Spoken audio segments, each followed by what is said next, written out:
आज पढ़ेंगे हम प्लांक का क्वांटम सिद्धांत एवं विकिरण का नियम। ये बीएससी पार्ट 3 में फिजिक्स का जो फर्स्ट पेपर है, क्वांटम यांत्रिकी एवं स्पेक्ट्रोस्कोपी, उसका टॉपिक है Planck quantum concept and radiation law. देखते हैं इसमें क्या है। चिरसम्मत सिद्धांतों पर आधारित रेले जीन्स के विकिरण नियम में कोटर में उपस्थित सभी अप्रगामी तरंगों की कुल औसत ऊर्जा का मान E bar equal to KT है ना। औसत ऊर्जा को हम E फॉर एनर्जी, उसका इनिशियल E ऊपर बार लगा देते हैं तो औसत ऊर्जा को व्यक्त करता है, वो KT के बराबर होता है, जहाँ ये K वोल्टेज मान नियतांक है और T उसका ताप है। तथा महत्वपूर्ण बात यह थी कि यह अप्रगामी तरंगों की आवृत्ति न्यू से स्वतंत्र थी, कि इस E वाले सूत्र के अंदर कहीं भी उसकी जो आवृत्ति है उसका मान नहीं आ रहा है, केवल ये ताप पर निर्भर करता था। प्लांक ने रेले जीन्स के विकिरण नियम व कृष्णिका के ऊर्जा वितरण वक्र के विचलन में ऊर्जा समविभाजन सिद्धांत को त्रुटिपूर्ण माना। प्लांक ने बताया कि लघु आवृत्ति परास में तो रेले जीन्स का नियम संतुष्टिपूर्ण परिणाम देता है, अर्थात न्यू टेंड्स टू 0, जैसे जैसे आवृत्ति शून्य की ओर बढ़ती है कुल औसत ऊर्जा किधर जाती है, KT के ओर अग्रसर होती है। तो गणितीय रूप में E bar equal to KT when nu tends to 0, यानी आवृत्ति जब 0 की अग्रसर होती तो इसका मान KT की तरफ बढ़ेगा।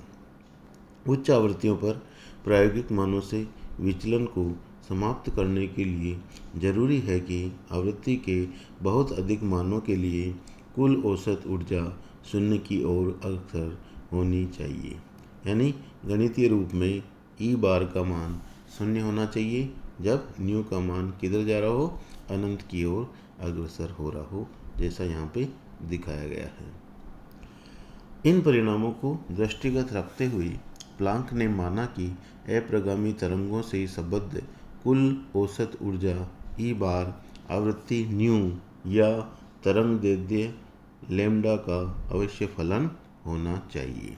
तो सन 1990 में मैक्स प्लांक ने बताया कि कृष्णिका में विकिरण ऊर्जा का अवशोषण तथा उत्सर्जन कृष्णिका में उपस्थित विद्युत चुंबकीय दोलकों इलेक्ट्रोमैग्नेटिक ऑसिलेटर्स के द्वारा होता है, और विद्युत चुंबकीय दोलकों द्वारा ऊर्जा E का अवशोषण व उत्सर्जन सतत और यादृच्छिक न होकर कुछ निश्चित विविक्त मानों सर्टेन डिस्क्रीट वैल्यूज में ही होता है। ऊर्जा के ये निश्चित विविक्त मान समान रूप से वितरित होते हैं और इस तरह से हम E equal to 0 delta E 2 delta E 3 delta E यानी डेल्टा E का पूर्ण गुणज मानते हैं। जैसा कि यहाँ पे डेल्टा E किन्हीं भी क्रम से दो संभव ऊर्जाओं का अंतराल है। ऊर्जा का वह न्यूनतम विविक्त मान डेल्टा E जिसका विनिमय संभव हो उसको नाम क्या दे दिया, क्वांटम कहलाता है।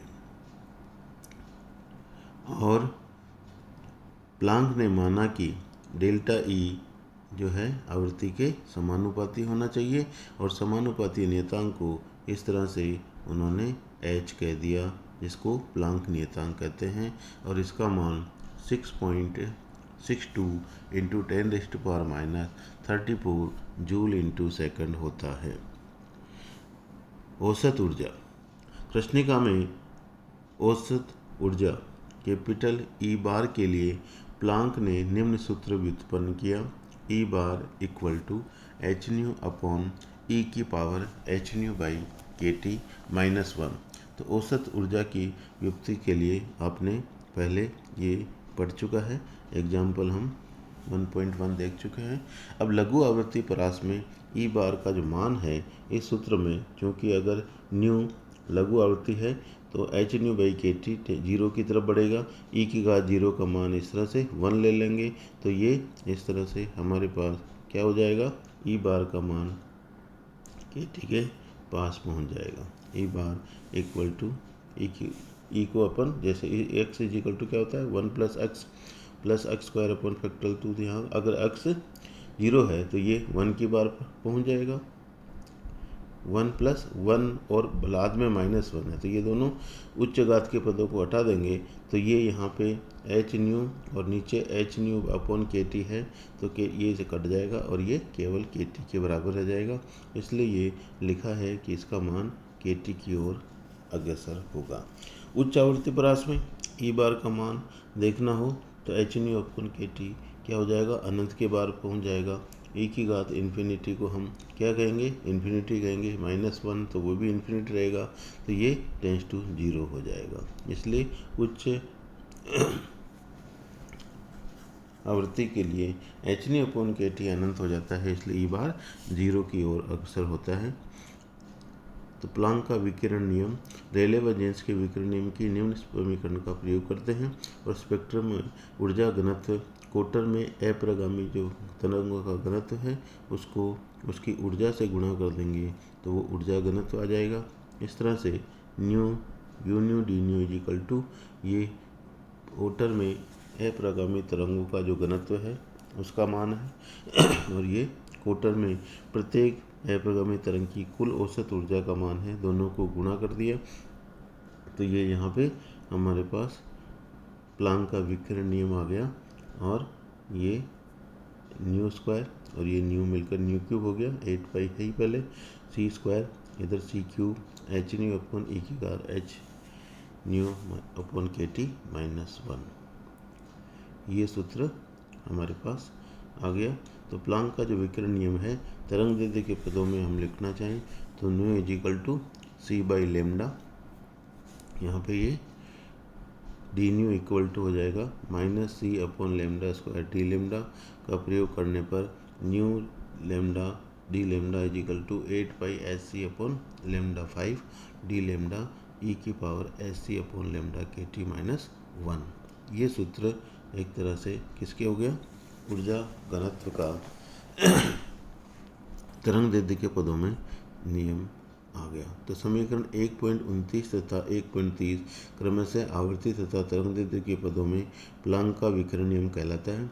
यह विकिरण नियम लूमर प्रिंगसाइम द्वारा प्राप्त किए गए प्रायोगिक वक्रों से भी सभी आवृत्ति या सभी तरंगदैर्ध्य परास में मेल खाता है और प्लांक की क्वांटम परिकल्पना पूर्णतः एक सैद्धांतिक विचार था, लेकिन इस क्रांतिकारी विचार ने भौतिक विज्ञान को एक नया जीवन दिया और इस विचार से ही आधुनिक भौतिकी का जन्म हुआ और प्लांक को इस देन के लिए सन 1918 का भौतिकी का नोबेल पुरस्कार प्रदान किया गया।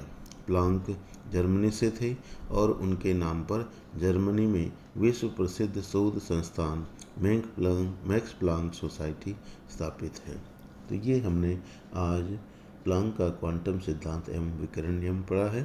धन्यवाद।